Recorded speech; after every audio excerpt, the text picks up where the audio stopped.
So I found a reaction video online, doing a reaction to this video about Margaret Sanger, who is a racist and a eugenicist. And I just didn't feel like the reaction video gave as much information as it could. So I wanted to make my own and kind of break it down and give you what I'm discerning, and based off a little bit of background information that I have about Margaret Sanger and her eugenics movement. So this isn't really a reaction video, but it's more of a me giving you my perspective and taking little breaks to kind of explain and break down what I'm discerning. Do you disagree that Catholics, or do you feel that Catholics should not have a right to have a say when a city administration contemplates spending their tax dollars on birth control or the dissemination of birth control information, something that Catholics believe is sinful? I think that's a really good question to ask a devoted Satanist. So let's see what her answer is.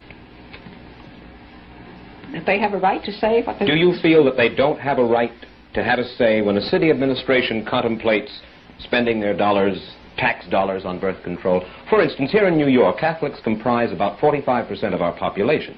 They're the largest single group. Well, don't you think they should have the democratic right to lobby against having their money spent, their tax money spent, for something that they consider evil? I suppose they have a right. They certainly do it.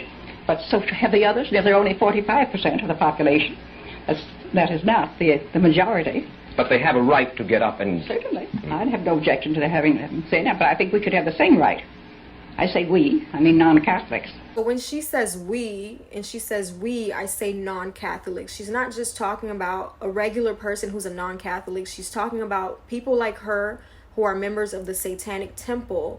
They want to do things just to go against the Catholic Church. It's like, regardless of what you have against the Catholic Church, there should never be a reason to justify murder. There should never be a reason to justify, demoralizing society just for the sake of rebelling against some institution or some church or some group of people. It's like, wrong is wrong, no matter what religion you serve, no matter if you're Catholic or not.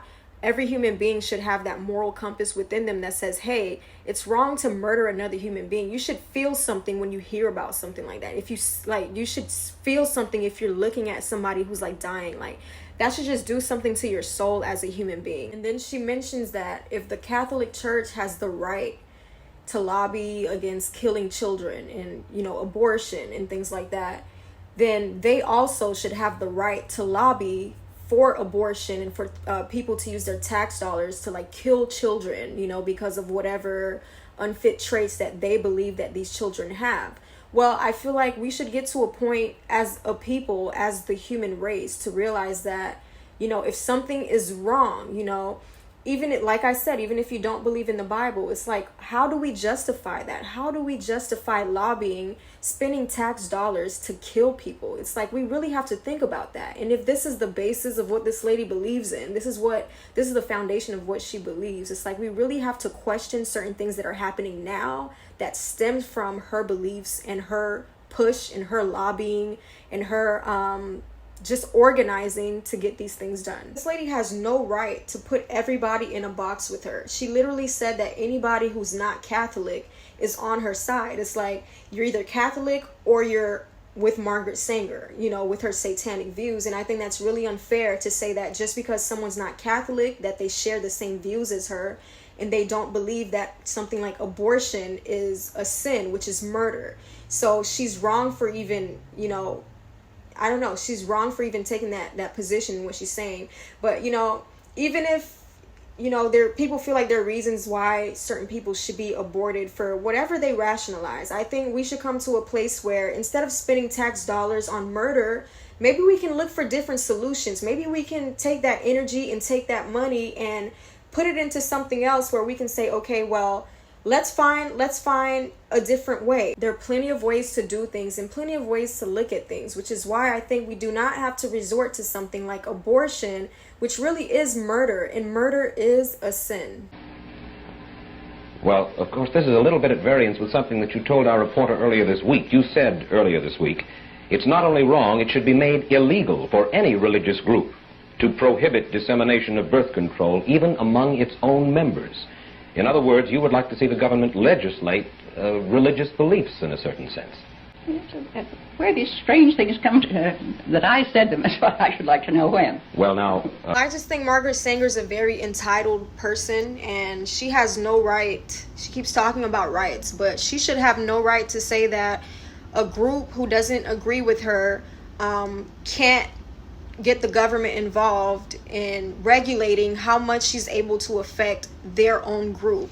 And it's like somebody would say, well, how would she affect another group just by, you know, having her own organization, or just by being the founder of Planned Parenthood and a big proponent of the eugenics movement? Well, these people fund big campaigns, they fund politicians, and they fund, you know, campaigns in the media, advertisements in the media. They partner with big companies, and these things are still affecting us today. So somebody who's, let's say, Christian, that has little children who are out here in the world, it's easy for them to get sucked into stuff like this because they have these cute ads on television, and they have all these, you know, big corporations involved, and that's how they infect other groups, and it's not right. You know that my reporter spent a good deal of time with you. He's a very accurate young man. Yes. And this is a specific quote. Well, I don't think I said it quite that way. It's so crazy how this lady could just take back her words, you know, and just sit there and manipulate. And this is what I want people to know. It's like, everything you see is not what it really is. It's like, people like this do not have a moral guide like Christians do. Their view of morality is very up in the air. It's not concrete.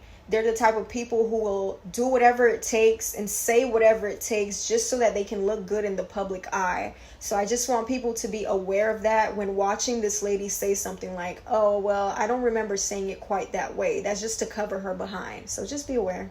What are your religious beliefs, Mrs. Sanger? Do you believe in a God in the sense of a divine being who rewards or punishes people after death?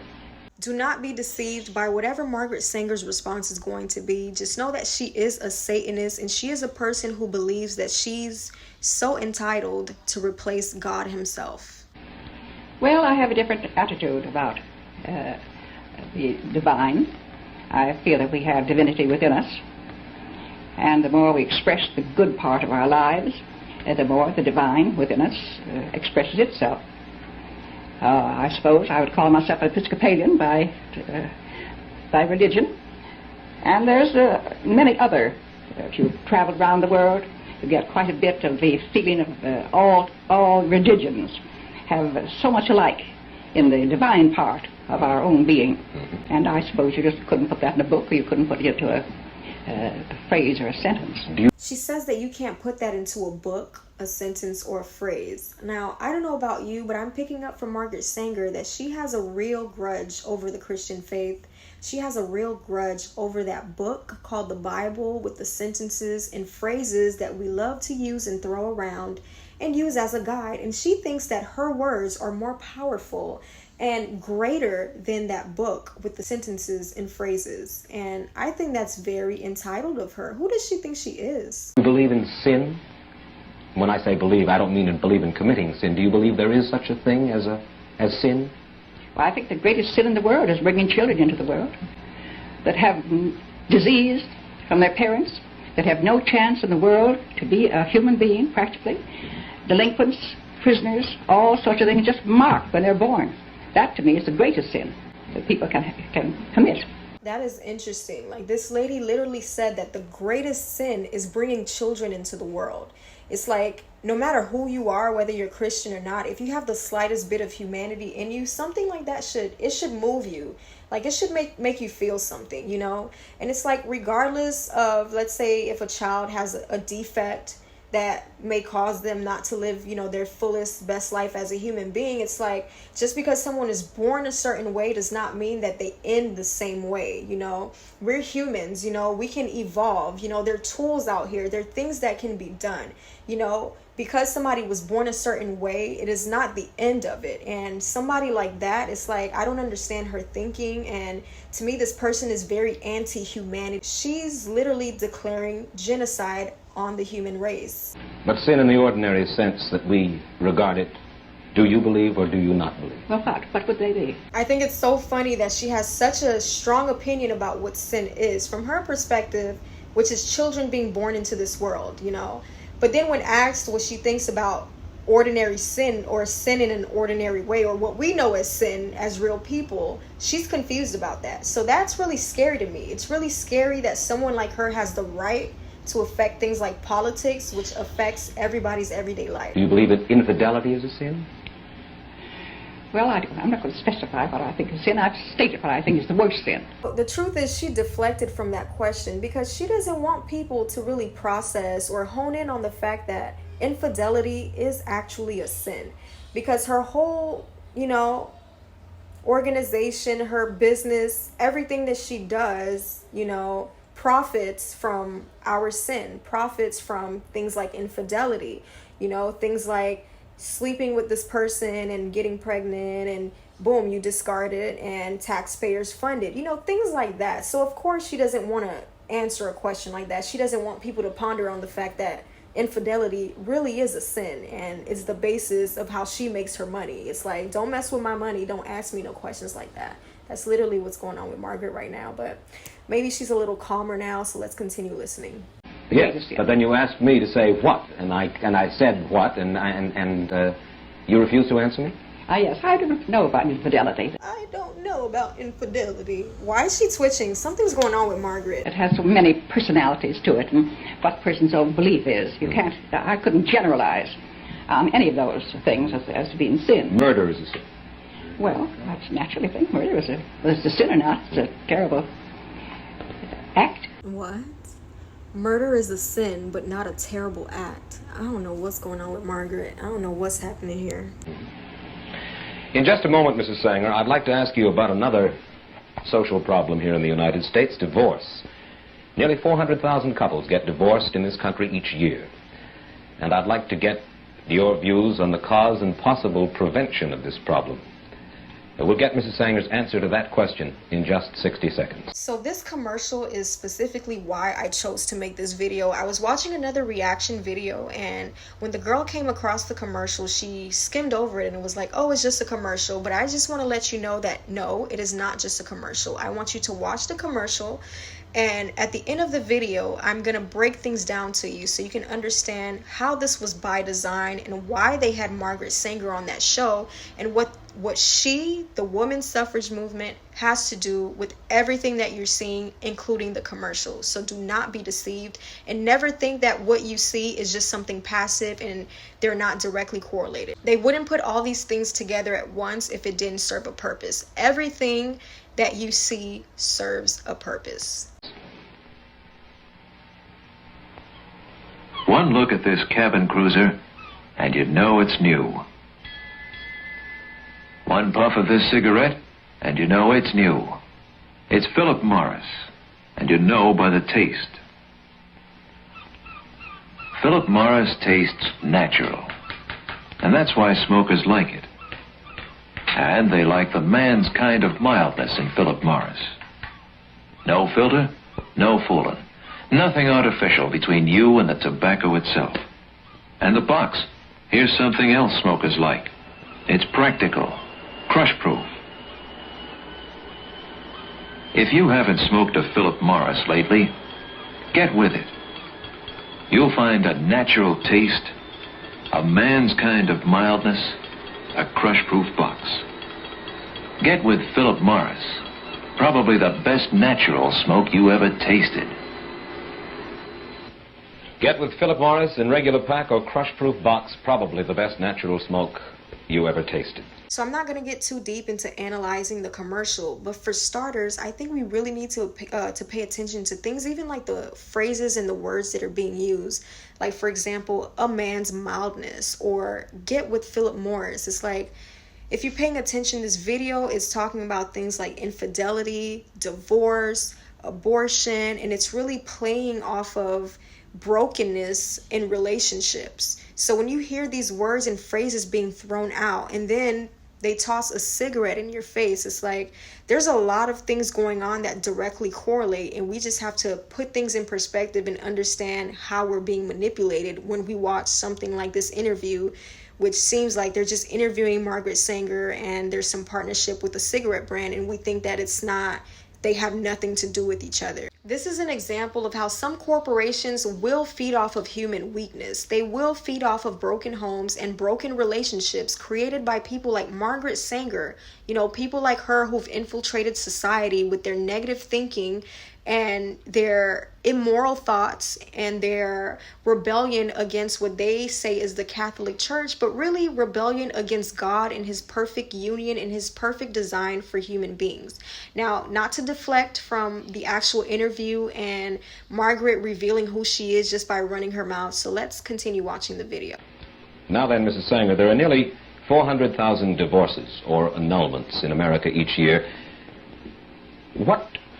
And this is hard to do in the short time, of course, that we have, what would you recommend to cut down our divorce rate? Well, I find it weird that he's asking her that question because as far as we're concerned, Margaret Sanger is the expert on abortions. She's an expert on birth control, not on how to have a successful marriage. So I don't even think he's asking the right person the right question.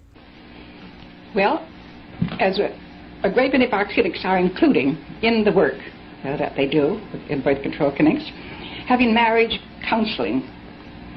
So when the woman or the man come and complain of their marriage on the skids, we invite them to come and have special talks with some of our psychiatrists or others who are making a study of that all over the country, where we have about 500 clinics.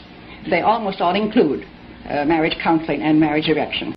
I just think it's so interesting that Margaret Sanger's solution to people not divorcing is to come into her birth control clinic, her population control clinic, and get psychological counseling on how to remain a couple, on how to not divorce.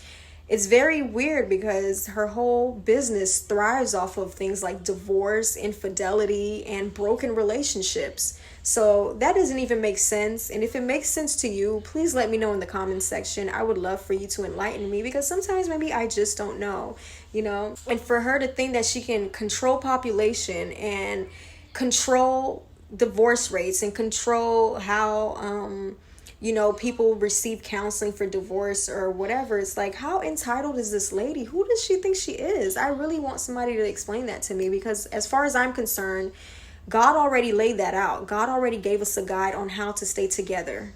May I ask you this? Could it be that women in the United States have become too independent, that they've followed the lead of women like Margaret Sanger by neglecting family life for a career? Let me quote from your biography describing your second marriage to Noah Slee. Quote, in New York, Mrs. Sanger maintained every clause of their compact of independence. They had separate apartments. They telephoned each other for dinner or theater engagements or passed notes back and forth. Would you call this a sound formula for marriage, Mrs. Sanger? Different people, yes. It certainly was for me and for my husband. We had a very happy marriage consulting. He had different friends than I had. And I don't believe in forcing. After all, we were two adults. And forcing your friends on another person who may have an entirely different outlook. It worked out very well. I know that it did. Well, it may have worked for her, and I hope that she was really happy in her relationship and her way of doing things. And no matter how entitled she feels, she has no say in human nature. It's like a woman is built a certain way naturally.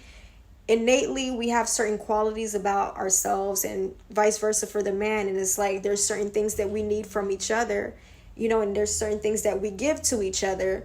And I believe that Margaret Sanger has opened the door for a lot of confusion within that. And that's opened the door to a lot of chaos. And we've become people who glorify things like careers and everything in the outside world. And it's played a very bad role in how we naturally engage with the opposite sex. Since Margaret Sanger and people like her have infiltrated society, women have become less and less fulfilled and less happy. I believe that. And this is coming from my perspective as a woman. I mean, if you're a woman and you feel differently in the way that society has evolved, feel free. I'd love to hear your point of view in the comments. But I do believe that chasing a career and being overly independent has been a burden to women. It's been very hard on us because we still have to fulfill our role as, people who bring life into the world. And when we do that, that's another responsibility that it's like sometimes we can fulfill it financially, and sometimes we have to resort to things like abortion at a clinic that Margaret Sanger founded or something like that. And it's been very hard to balance, you know, our natural role as people who bring life into this world, people who carry life and nurture life. And I believe that the more independent we become and the more that we let, you know, the ideas of people like this woman infiltrate our minds, it's like the more empty we feel. People like Margaret Sanger love to talk about, you know, a patriarchal society and misogyny. And I believe that it's opened the door for things like misogyny, because it's like the sacredness of marriage and the sacredness of our bodies, the sacredness of bringing life into this world, and our temple, you know, and what that actually means, what God says it means, has become like so watered down.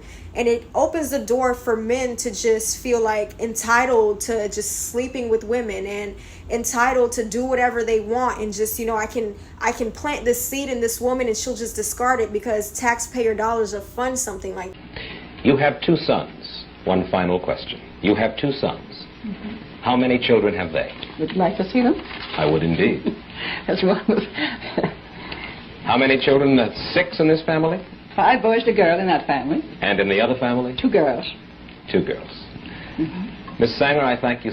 This goes to show just how entitled Margaret Sanger is. She has 6 children. Margaret Sanger feels that she's entitled to have 6 children, yet she thinks that she can regulate population and she can control the birth rate of certain people because of, let's say, skin color, because of some sort of a defect or something like, oh, you had a criminal background, so you're prone to have criminal delinquent children. So that's a reflection of this woman, and it's very sad that till today, if you look around in society, you know, her ideas have taken such a root that it's infecting our daily lives in a way that I don't think she even imagined. You know, I don't think Margaret Sanger imagined that her movement would be so successful. And it's so sad that one of the biggest murderers who've ever hit the face of the earth has such a voice and such a deep-rooted influence on our minds today. So much for taking time.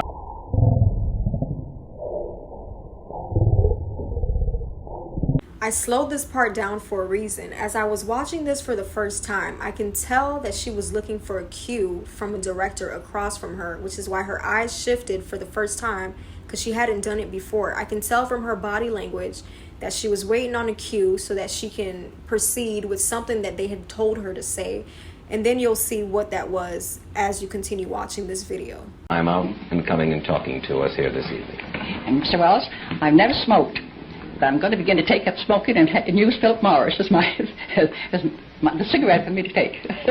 Well, I thank you very much, Mrs. Sanger. Indeed. In the eyes of some, Margaret Sanger has been a heroine. In the eyes of others, she's been a destructive force. The purpose of this interview has been not, of course, to try to resolve this issue. The purpose of this interview, of course, has not been to try to resolve this issue. Keep that in mind. But to open it to a little sensible discussion. This was done with the feeling that all of us, regardless of our beliefs, can do nothing but profit from a free exchange of ideas. I'll bring you a rundown on next week's interview in... All of us, regardless of our beliefs, can do nothing but profit from a free exchange of beliefs and ideas. Keyword, profit. Keyword, exchange. Just 60 seconds or so. These few seconds at the end of the interview are among the most enjoyable of the week for me. Now pay attention to how he takes the bottom stack of his paper and puts it on the top, and then he lets you know that this is the most enjoyable part of this interview, which is what he's about to get into right now. Much as I enjoy smoking during the interview, Mrs. Sanger. Mrs. Sanger. In other words, thank you, Mrs. Sanger, for coming through and expanding our consumer base so that we can sell more cigarettes. I believe I enjoy this cigarette most right now. Of course, Philip Morris is easy to enjoy. The taste is natural. There's mildness here, too. Today's Philip Morris has what I call a man's kind of mildness. There's no filter, no fooling, no artificial mildness, because there is nothing between you and the tobacco itself. Which is why I say, get with Philip Morris. Probably the best natural smoke you ever tasted. In other words, Margaret Sanger and other outside forces and all of those problems may be coming between you and your spouse. But, you know, when it comes to this cigarette, There's nothing between you and the tobacco itself. So why don't you get with Philip Morris? That's basically what this guy just said. And it's like, it's insane that these corporations feel like they have the right to manipulate people in this way. They feel like they have the right to capitalize off of people's broken homes and people's weaknesses in their relationship. And this is what Margaret Sanger was used to do.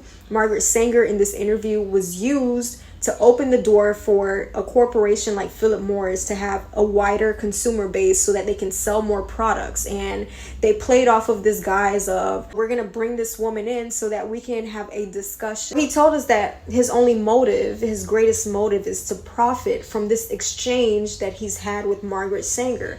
Margaret Sanger used the platform to spread more of her hatred and more of her anti-union propaganda. And his exchange is that he gets to promote the cigarette brand to a wider base, which is women. And he gets to play off the fact that women and men are, clashing in that point in time, and that there's a weakness in the home between man and woman in those days. And it's sad that corporations think that they have the right to capitalize off of people's weaknesses in that way. And another thing is that till today, corporations will use things like sexuality just to sell products.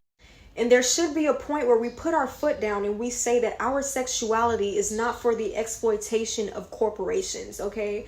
Whatever weakness that men and women have, whatever weakness that, all of our communities have, they found a weakness between the man and the woman, and they've exploited that, they've contorted that. And as I've said in a previous video, a lot of our movements, when it comes to the Black movement, the LGBT movement, the feminist movement, all of these movements only get a platform because these corporations see that, there's a benefit to it. They see profit, they see dollar signs, or else nobody would have a voice. So if a broken home and sexuality is manipulated in this way, just for the sake of capitalism and profit, that tells me that there is a strength in God's design. There's a strength in unity between man and woman. There is something sacred about it. And there is something about that just makes the human being empowered. It makes you in control of your own life. It makes you in control of what you choose to consume.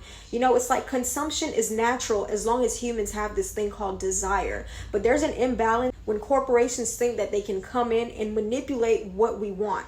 They can come in and tell us what we want just based off of a weakness that they feel like they have, and they can play to that weakness. They can serve that weakness. They can cater to that weakness, and this is where we get disempowered and we give everything that we have to sources outside of us, like a corporation such as Philip Morris, as you see in this video. So this is going to be a part 2 to this video. I'm going to try to make it as brief as possible, but it's going to give you a little bit of background information on the women's suffrage movement, the feminist movement, and what it really stemmed from and what the purpose really was. Because like I always say, everything is not what it seems. Something appears to be empowering and it appears one way, but there are very sinister motives to a lot of things, and I want you to see that from this part of the video.